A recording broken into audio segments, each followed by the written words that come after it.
So, people who struggle with emotional dysregulation very often wonder, why me? Why do I seem to have so much of a harder time regulating my emotions than other people? And they can often feel a lot of shame. And I do think people with a lot of emotional dysregulation can be shamed by others and called, too emotional, right?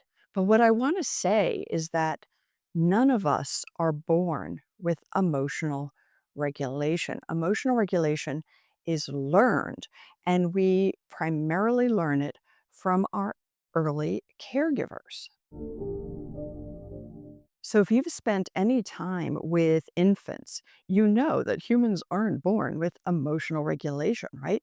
Infants, particularly really little ones, are incredibly emotionally dysregulated. So are toddlers, to be honest. And caregivers help infants and toddlers regulate their emotions by helping to satisfy their basic needs, their needs for food and sleep.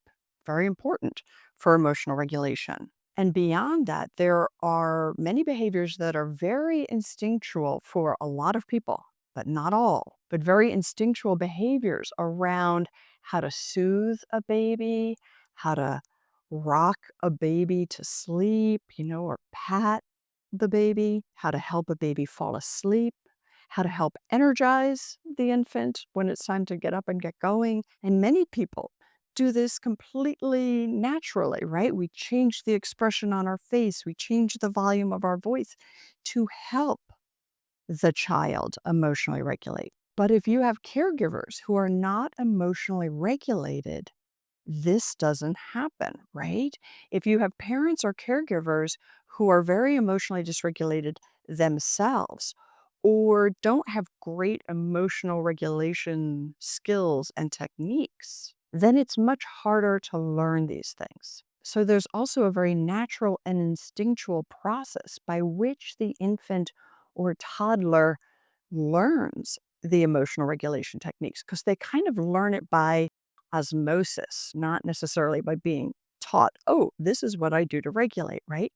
But if somebody slows how they breathe and we're with them, we generally will slow how we breathe. And if an infant is being held by somebody who slows how they breathe, that happens much more strongly that is picked up on, right? So there's this natural process by which the toddler or infant learns these techniques. And then as the child gets older, the child learns what emotions are from their caregivers. They learn how to identify emotions, they learn how to manage those emotions, and then eventually they learn how to problem solve if they have guidance and a caregiver. So, for those of us who were not born to parents who had strong emotional regulation, we have a much harder time learning. We still can do it, absolutely can still do it, but it will take a lot more time and a lot more effort than someone who is raised by emotionally regulated people. So I want to share this, and I'm going to get to a couple of other points on this, but I mainly want to share this to help eliminate the shame that can go with this because it's not your fault if that's how you are. And it's not your inherent personality either. People might view us and view our personalities as being strongly influenced by our emotional regulation, but it's not really who we are.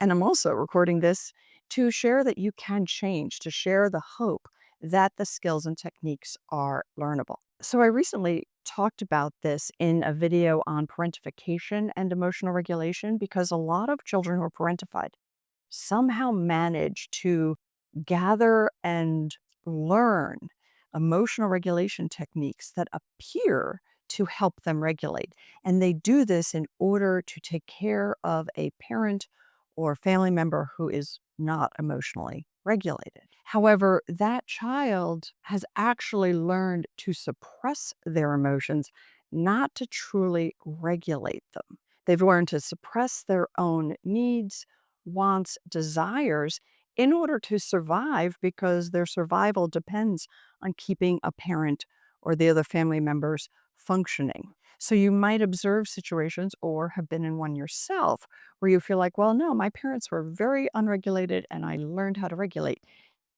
And to some extent, that might appear to be true, but it's important to make sure that it isn't emotional suppression, which causes a whole host of issues. And I'm going to do a video on that following this one today.